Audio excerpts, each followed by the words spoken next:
تو اس میں تو پولیس اپنے طور پہ پوری کوشش کرتی رہی ہے اور کرتی رہے گی.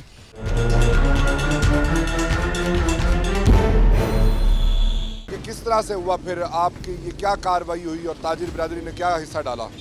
تاجر برادری نے احتجاج وغیرہ کیا ہے، اس کے بعد جو ہے وہ انتظامیہ حرکت میں آئی ہے اور انہوں نے ملزمان کو گرفتار کیا ہے. اور جو ملزمان ہیں ان کا یہ سلسلہ تھا کہ وہ پہلے بھی چوری ڈکیتی جو ہے وہ کرتے رہے ہیں، لیکن اس میں ایک بات یہ آپ کو بتانا چاہتا ہوں جو اہم بات ہے کہ ایک کا جو رشتہ دار ہے وہ وکیل کا رشتہ دار ہے، دوسرا جو ہے وہ ایس ایچ او کا رشتہ دار ہے. کس ایسے تو میں نام نہیں لینا چاہتا، لیکن ایس ایچ او اور وکیل کے رشتہ دار ہونے کی وجہ سے یہ ہمیشہ بچتے رہے ہیں. ان کے اوپر کوئی کارروائی آج تک اسی وجہ سے نہیں ہوئی کیونکہ یہ وکیل اور ایس ایچ او دونوں ان کو چھڑواتے رہے ہیں. تو اس وجہ سے ان کا جو ہاتھ تھا وہ کھلا ہے اور انہوں نے ایک میرے والد کے ساتھ اتنی زیادتی اور ظلم کیا ہے کہ میرے والد نے آج تک کبھی کسی کے ساتھ اونچے لہجے میں بات تک نہیں کی. اور ان کے پاس کوئی اتنا اگر آپ دنیا کے مطابق دیکھیں تو کوئی بہت زیادہ پیسہ نہیں تھا، وہ صرف اپنے ایک گھر چلا رہے تھے اور گزارا کر رہے تھے. وہ چند پیسوں کی خاطر انہوں نے میرے والد کو قتل کر دیا. ایک بہت بڑا ظلم کیا ہے. اور اب دیکھیں میں بالکل اکیلا رہ گیا ہوں، میرے والد ہی تھے جو ہمارے گھر کا سارا سسٹم چلاتے تھے. اب اس ٹائم حالات یہ ہیں کہ دکان ہماری بند پڑی ہے، جب سے یہ واقعہ ہوا ہماری دکان بند ہے. اور ہمارے جو تھوڑے بہت ہمارے پاس پیسے تھے وہ بھی سارے اس ٹائم ہاسپٹل میں لگ گئے، کچھ ادھر ادھر جو معاملات ہمارے 2 مہینے میں چلتے رہے ہیں وہ سارے لگ گئے. اب اس سچویشن یہ ہے کہ میں دکان بھی اپنی دوبارہ سے اوپن نہیں کر سکتا. اور اس کے علاوہ ملزمان بار بار ہمارے ساتھ زیادتی کی ہے تو ہم خود بھی اب ڈرتے ہیں کہ یہ ملزمان دوبارہ بھی ہمارے ساتھ زیادتی کر سکتے ہیں. یہ جی قانونی اداروں کو ان کو انصاف دینا ہوگا. یہ بڑا انہوں نے اہم نقطہ اٹھایا کہ ایک ایس ایچ او ان ملزمان کی پشت پر ہے. وہ کون ہے؟ یہ اداروں کو اپنی خود احتسابی کرنی ہوگی اور آر پی او کو، ڈی پی او کو، اس سمیت جتنے بھی اعلیٰ عہدیداران ہیں ملتان کے، میلسی کے، وہاڑی کے، انہیں یہ دیکھنا ہوگا. اور یہ جو کالی بھیڑیں ادارے کے اندر موجود ہیں ان کو نکال باہر پھینکنا ہوگا، جیسے پہلے بھی بہت سی اس طرح کے اقدامات کیے گئے. اور بینگ اے سوسائٹی ہمارے ارد گرد اگر ہم مرغی چور، انڈا چور کو پشت پناہی دیں گے تو وہ پھر بعد میں بڑی چوری کرے گا اور اس کے بعد ڈکیٹی کرے گا، اور ڈکیٹی کرنے کے بعد وہ اس طرح کی وحشت زدہ اقدام اٹھانے پہ بھی اس کا ہاتھ نہیں رکے گا. اور اس کا انجام پھر یہ ہوگا کہ وہ اپنی ساری زندگی یا تو جیل میں سڑتا رہے گا اور یا وہ 302 کے مقدمے کے تحت اس میں اپنی زندگی بھر کے لیے جیل میں اور سزائے موت ہوگی اس کو. ہم پھر جاتے ہیں ان کے پاس، ان سے پوچھتے ہیں، جانتے ہیں کہ چاہتے کیا ہیں.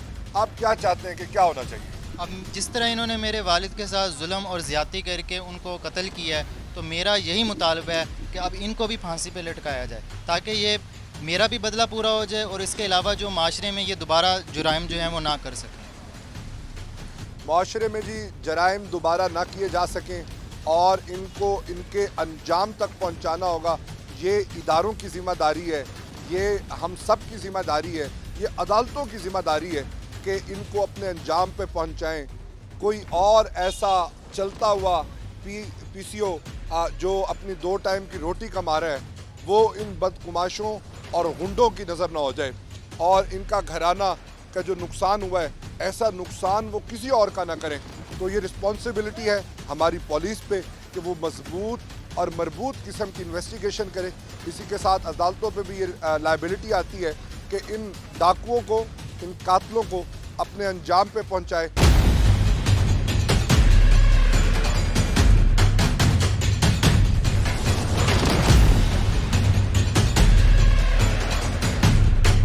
بالکل ناظرین، ریاست کتنے لوگوں کو نوکری دے سکتی ہے. یہ جو ہر چھوٹے چھوٹے کاروبار ہیں یہ بہت سارے جاب کریشن کا سبب بنتے ہیں. اور جہاں پر پرامن طریقے سے کاروبار ہوتا ہے وہاں پر کاروبار مضبوط ہوتا ہے. تو کاروبار مضبوط ہوتا ہے تو مزید نوکریوں کی گنجائش بنتی ہے، مزید لوگ اکوموڈیٹ ہوتے ہیں. تو یہ بہت ضروری ہے کہ اس مارکیٹ کو تحفظ دیا جائے. اس سمے تمام مارکیٹوں کو تحفظ دیا جائے تاکہ اس طرح کے مسائل آپ دن ہو رات ہو وہاں پر بڑے بہترین اور احسن انداز میں اپنا کاروبار کر سکتے. کاظمی صاحب،